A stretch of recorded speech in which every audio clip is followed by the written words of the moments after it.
Для меня и для многих русских людей это ненормально, то, что происходит. Совершенно душераздирающая трагедия семьи, одной из многих семей русских, которые разделены и по непонятным причинам не могут сейчас соединиться. Pro-Russian citizens of Ukraine, who until now lived in the part of Donbass controlled by Ukraine, and now trying to somehow get to Russia, through European countries and so on. They complain that Russia has organized a kind of filtration camp for them and is now not letting them in. Moreover, this applies even to the most pro-Russian, for example, the parents of Donetsk People's Republic militants, as well as those who took part in organizing the so-called referendum in 2014.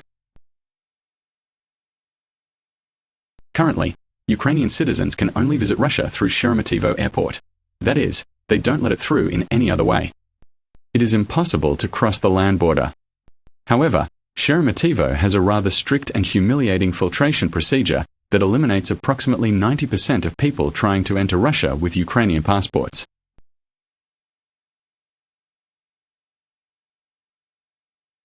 So, the other day, the Russian propagandist Svetlana Pikta, who is from Ukraine, she's a former Ukrainian, but a couple of years ago she moved to Russia, and she's a collaborator, of course, supporting the war against Ukraine, against her own country.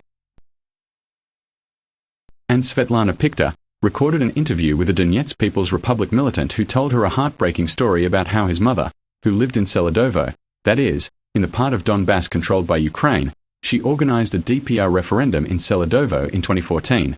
Yes, she took part in organizing it. And now she tried to come to Russia. That is, she tried to travel through Europe to Russia in order to get to occupy Donetsk and meet up with her son there. But Russia rewarded her for her service, and for organizing all those referendums, by denying her entry. Now they won't let her into Russia.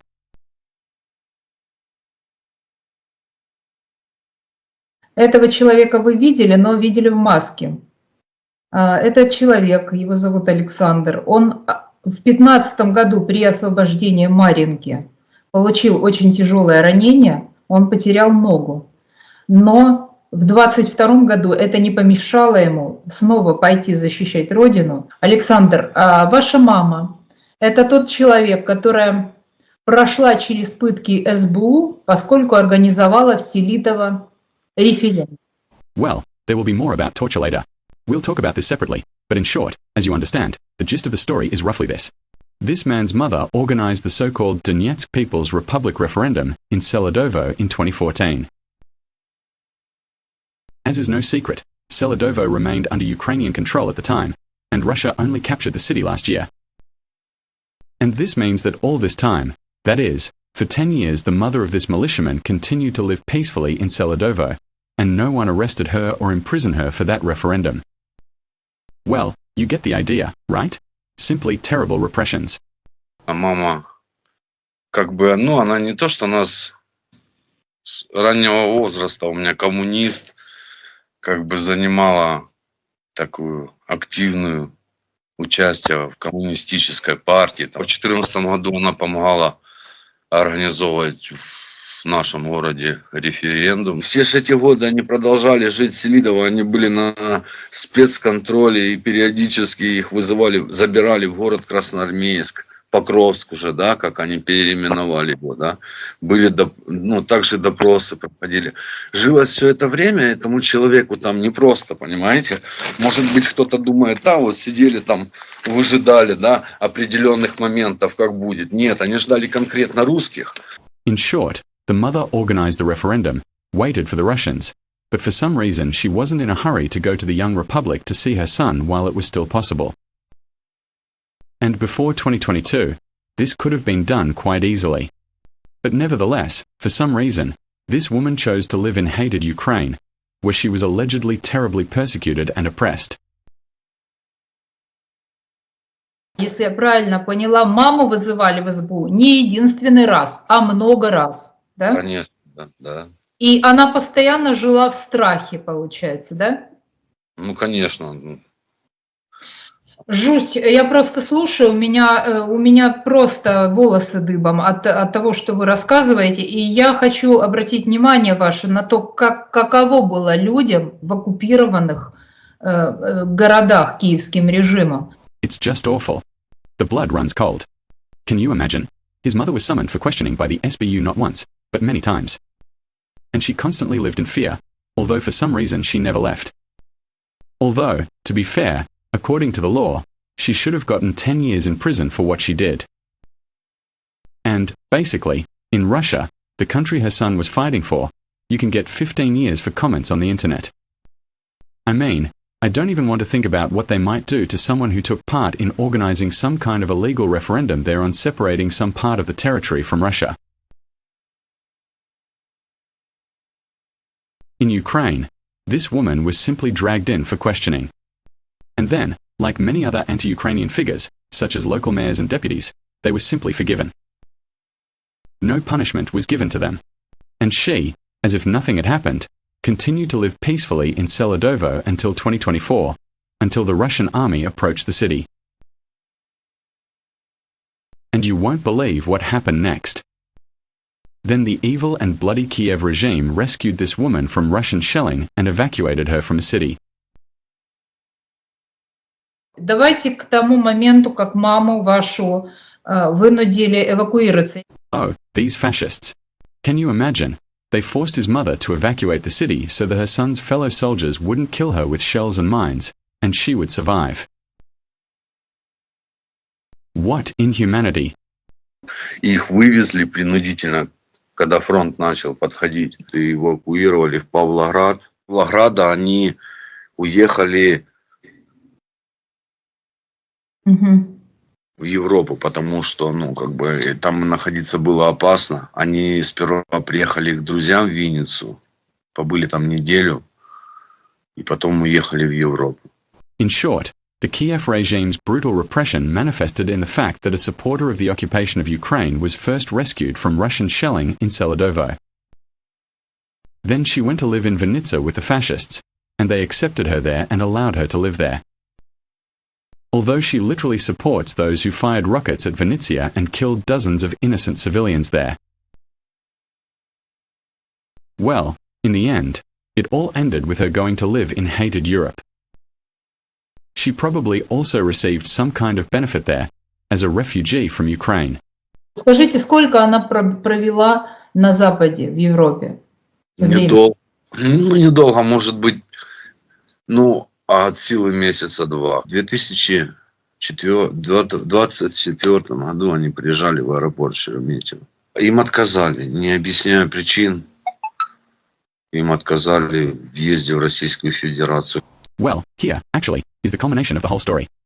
After a woman attempted to travel from hated Ukraine and damned Europe to her beloved Russia, she failed to pass the filtration process and was denied entry.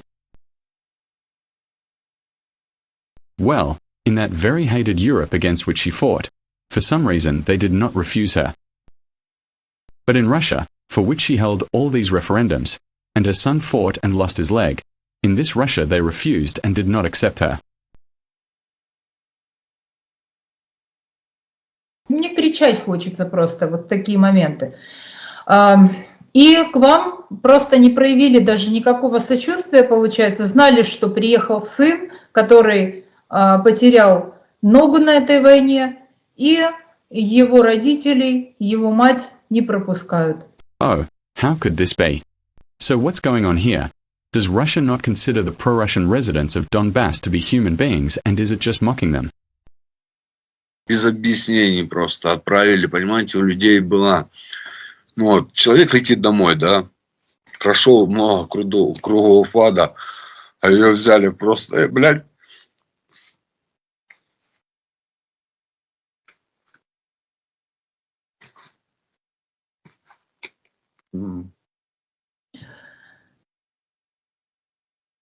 Ваши чувства совершенно нормальны в этом случае. И на вашем месте я бы, наверное, отчаялась. Well, why despair? This is exactly what he fought for.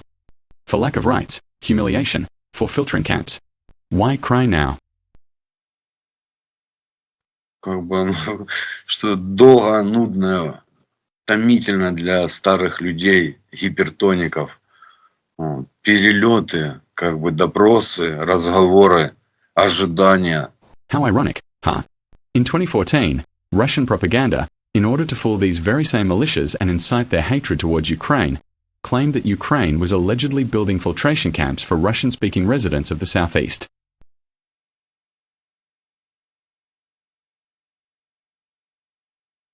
And after watching such stories, men like this one took up arms to fight against the filtration camps.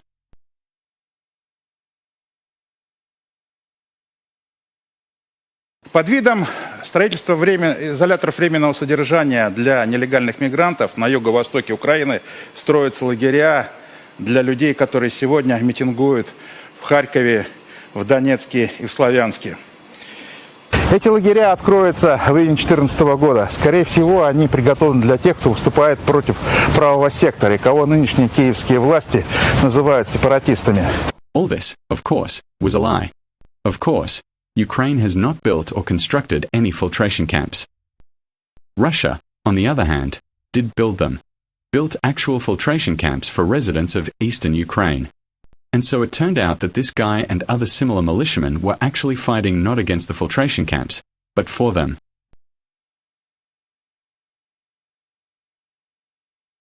Moreover, he specifically fought for filtration for his own mother. Вариантов уже нету, понимаете, Светлана. В Европу нельзя, потому что уже, примелькались, понимаете, вопросы задут в Минске. Опять же, остановиться в Минске надо дом, жилье. 7 лет, только вид на жительство. Вот и все. So, you held a referendum? Fought for the Russian world? Great, right? Хочу, чтобы вы понимали, что в этом положении оказалась не одна ваша мама, Конечно. а 90% людей с украинскими паспортами, приблизительно 90%, разворачивают без всякой надежды. Это и действительно ценные специалисты, инженеры, которые хотели бы послужить российской армии. Это люди, которые едут, спасаясь от мобилизации. Это люди, которые имеют здесь сыновей ополченцев или тех, кто служит в российской армии сейчас, в данный момент. Это совершенно необъяснимые для меня случаи. Well, why are they inexplicable? I actually explain this all the time, and honestly, I don't mind. I can explain it again. The fact is that, for Russians, all Ukrainians, regardless of where they're from geographically or what language they speak, aren't quite considered complete human beings. That is, Russian propaganda has been systematically and for a long time dehumanizing Ukrainians, and they don't delve into the details or analyze them equally. This is a Ukrainian, he is from Donbass or he is from Lviv. For them, all Ukrainians are enemies. They don't specify there who is good and who is bad. When someone like Solovyov speaks up and says, wipe out Odessa, wipe out Kharkiv, wipe out Kiev, he doesn't say, let's keep those people there, help these ones, and wipe out those others. No, he's basically saying that everyone needs to be wiped out, and he justifies this by claiming that all Ukrainians are enemies because they haven't rebelled against Zelensky's regime. And most importantly, it was precisely people like Pikta herself who have been helping to dehumanize Ukrainians all this time. And now they're indignant. How did this happen? Why aren't they letting us in? Why are they filtering us out? You just got what you wanted. Для меня и для многих русских людей это ненормально, то, что происходит. Для пересмотра решения нет оснований. И, в общем-то, это обтекаемая бюрократическая формулировка, за которой стоит конкретная, совершенно душераздирающая трагедия семьи, одной из многих семей русских, которые разделены и по непонятным причинам не могут сейчас соединиться. Yes, for some completely incomprehensible reasons. Maybe the reason is simply that there is fascism in Russia and all Ukrainians have been declared to be subhuman and enemies. However, friends, this, as you understand, is only the beginning. The funniest thing started further. So, after this interview was released, DNR propagandist Maya Pirogova recorded a response in which she supported the filtration of her own compatriots.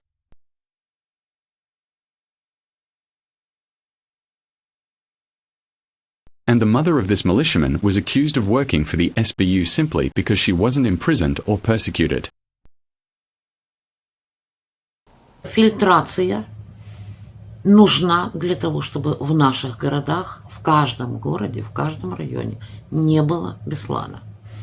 Я напоминаю о том, что фильтрация крайне необходима сейчас особенно, потому что на сегодняшний день слишком много информации о том, сколько на той стороне и в освобожденных в освобожденных городах, сколько оттуда уехало людей, завербованных СБУ.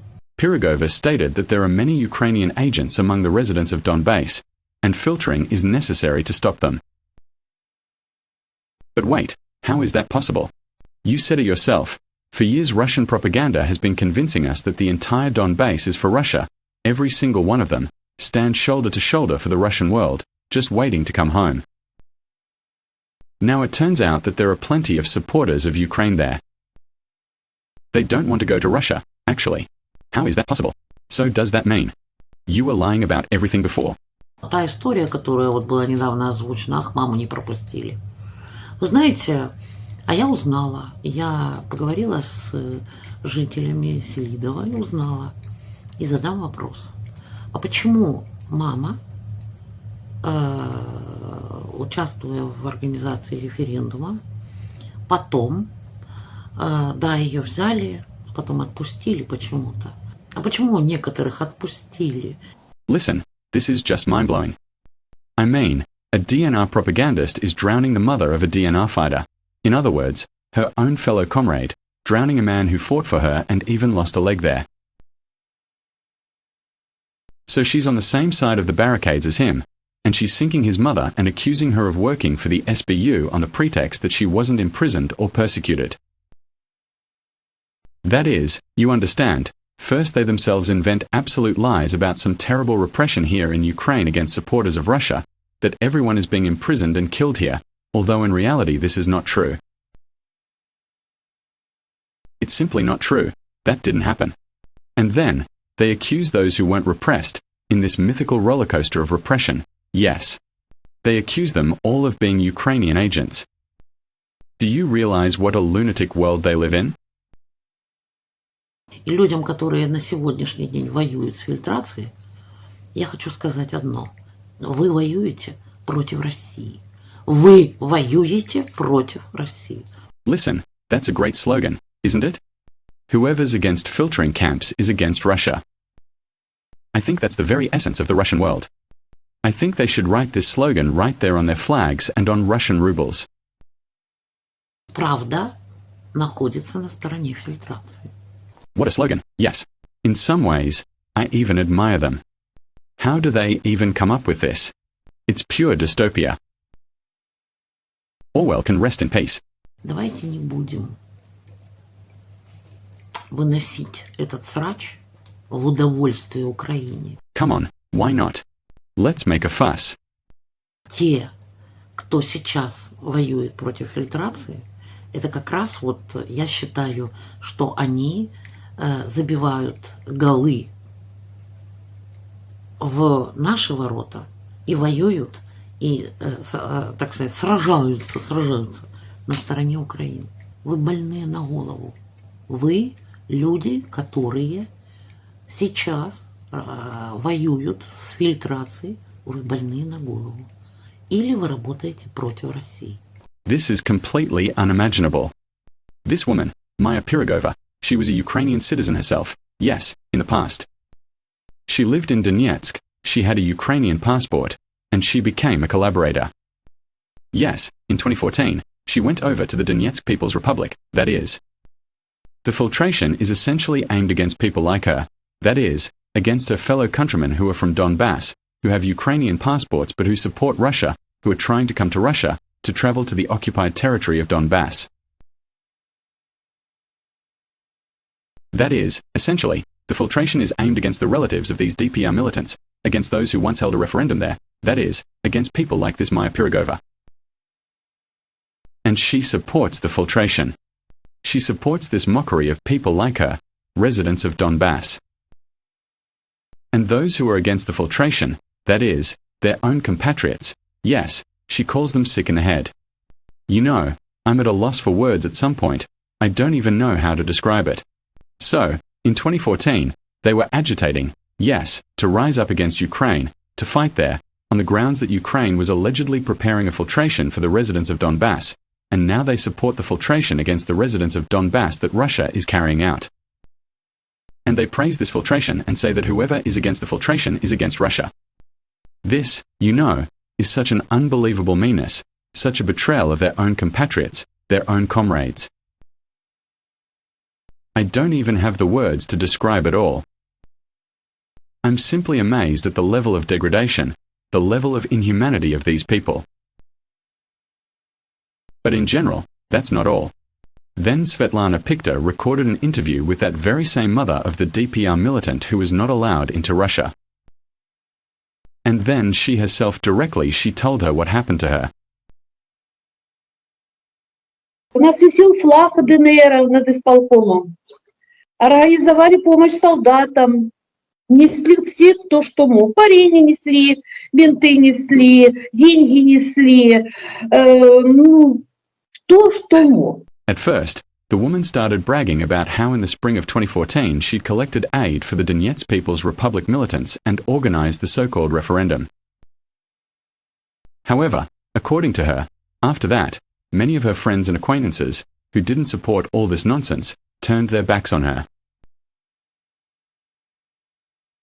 Те, которые 20 лет практически со мной общались, так сказать, сидели за одним столом, стали отворачиваться. Сразу же. And then the terrible repressions began. The woman who had committed treason wasn't arrested or placed in a pre-trial detention center, but politely invited to the SBU for a conversation. В один прекрасный день нас как бы пригласили вежливо, аккуратно на беседу. Беседовали, как бы старались беседовать, вот первый раз старались беседовать, ну, не то что вежливо, но не грубить. Это первый раз, что-то там писали, мне прямо в глаза говорили. У тебя сын убийца, ты мать убийца. Это было очень неприятно. In general, at first they called the woman in for a polite conversation. Then, when it turned out her son was fighting alongside DPR, they spoke to her impolitely, calling her the mother of a murderer, which, strictly speaking, is simply the truth and corresponds to reality. And that was where all the terrible persecution ended. No, seriously, they're trying to portray this as some kind of terrible persecution and repression. Hello, are you in your right mind? Do you know what they do to people in your beloved Russia who allow themselves to do something like this? I'm not even talking about the worst case scenario. We can recall Victoria Rushkina. I won't even say what they did to her, because YouTube would simply block me for it. At best, I'll say they give you 15 to 20 years in prison. Just comments online, some support for Ukraine, and so on. In Russia, it's punishable by a real prison term. Well, literally 10 to 15, 20 years. But here, this woman, who actually committed a crime, really should have been sent to prison. They drag her in for questioning and then let her go. And the Russians are seriously trying to present all this as some kind of terrible fascism. Когда вас, я так понимаю, насильно эвакуировали в какой-то момент, потому что вы пророссийская, да, и вас посчитали опасностью. Расскажите, как вы добрались до Шереметьево? And so, the story reaches its culmination. Until 2024, the woman continued to live peacefully in Seladovo, right up until her son's colleagues began shelling the town with every weapon at their disposal. And Russian propaganda is claiming that Russian supporters are being kidnapped, killed, and imprisoned in Ukraine, so she could easily have been killed there in Seladovo, and no one would have found out or been able to prove it. But, as you understand, no one did that. They could have simply left her in Seladovo, yes, abandoned her there under Russian shelling, and she would have simply perished from that shelling. Well, she would have either been killed there by a mine, or buried in some basement. But instead, the terrible, monstrous Kiev regime took her and evacuated her from Seladovo, getting her out from under the terrible Russian shelling. У нас 3 дома. Микрорайончик есть такой, уральские дома. Там жили одни русские, приехавшие с Урала. Well, you know, these native peoples of Donbass. Вы знаете, самое страшное было, когда нас везли, честно говорю, я еще женщина сидела, мы просто плакали. Мы думали, нас везут на расстрел. Вот поверьте, вот такое было у нас состояние. Мы просто рыдали. Дело в том, что вам повезло, что приехали не СБУ, а военные. Я и говорю, приехали какие-то солдаты. I don't get it. What do you mean, lucky? For 10 years, Russian propaganda has been claiming that Ukrainian soldiers are murderers, punitive forces, and fascists. And then suddenly it turns out that now Ukrainian soldiers are saving the Russian-speaking population. И нас, правда, в поле, нас выгружают, и вот я рыдаю, я уже прощаюсь. Честно, я прощаюсь, потому что я не знаю, что будет. Ну, правда, нас пересадили просто в другие машины, и нас повезли. Ну что, собрали мы свои узлы и вперед. It all sounds like a story about some crazy people who are constantly crying, afraid of Ukrainians, and ready to give up on life. Yet Ukrainians help them every time and save them every time. That is, you see, they've invented a completely false stereotype of Ukrainian fascists. So, they've labeled Ukrainians as such scoundrels that they'll go there and punish and kill them. All this is absolutely not in line with reality. They are convinced of this from their own experience. Ukrainians help them, the Ukrainians save them. But after all this, they do not change their viewpoint. They do not say, oh, we were wrong, look, the Ukrainians actually helped us, no one killed us, they did nothing to us. No, they do not even think about how to change their minds. They continue to support the war, they continue to call the Ukrainians, therefore, fascists, they continue to hate Ukraine and Ukrainians. How can this even be described in a normal way? Are these people mentally sane or not? What do you think? Мы ехали очень долго, упорно. И самое главное, вы знаете, у нас было вот, нам все завидовали Света. Вот пускай слушают. Меня селидовцы знают. Я никому зла не сделала. Ну почему-то все завидовали. Вот, тебе хорошо, у тебя сам сын, дочка, зять. Да тебя там примут на ура. Вот ура. Вот ура, чем закончилось. Никому мы не нужны. Ничего. Нам не радует, ну что. Well, this wonderful saga ended with the woman being denied entry into Russia, and now she's complaining that she's not welcome anywhere. By the way, where is she now? Probably returned, as I understand, to hated Europe. In short, Russia has rewarded her. Well, it's typical that Russian propagandists themselves, quite openly, without hesitation, say on their airwaves that 90% of these, you know, pro-Russian Ukrainians who try to get into Russia are filtered out. And that in fact, the only tangible chance for them to get into Russia is to sit it out under the shelling. Yes, really, in frontline cities and wait for the Russian army to capture them.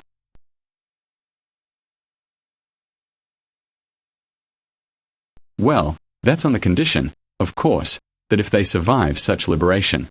А что касается украинцев, украинцы возвращаются в ДНР, те, которые, в свое время не в сторону России поехали, а текали в сторону Украины, извините.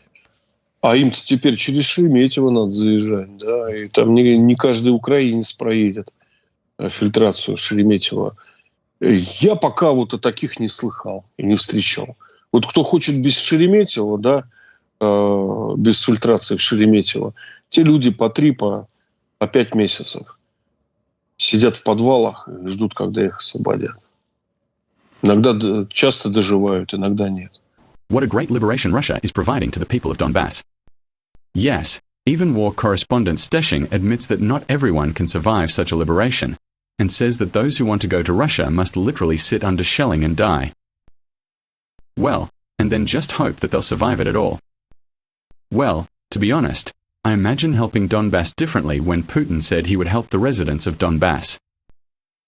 But in the understanding of Russian patriots, the real help is for the Russian-speaking residents of Donbass. That's exactly how it looks. That is, they deliberately create such conditions for filtration, so as to literally force people to sit in basements and wait for the Russian army to demolish them, to bury them under rubble when they drop another bomb on them, and so on. But I have a hard time imagining any greater cynicism and inhumanity. But Russia convinces us that it can always reach new lows and go even further. By the way, even Oleg Tsarev complains about the inhumanity of the filtering process, this pro-Russian figure from Ukraine, who also became a collaborator and moved to Russia. Now he even says that the conditions at Sheremetyevo airport are absolutely brutal. This is for those Ukrainians who are waiting to see if they'll be allowed in or not. Люди сидят днями, сутками, иногда по много суток. Иногда разворачивают семьи, и они ждут обратного вылета на вот этих деревянных сидушках, на которых не лечь, не на холодном кафеле, с детьми. Надо как-то... это страна богатая, большая. Давайте сделаем хотя бы сидушки. In 2014, these people promised the residents of Donbass prosperity. In 2025, they can't even provide them with soft seats in the filtration camps.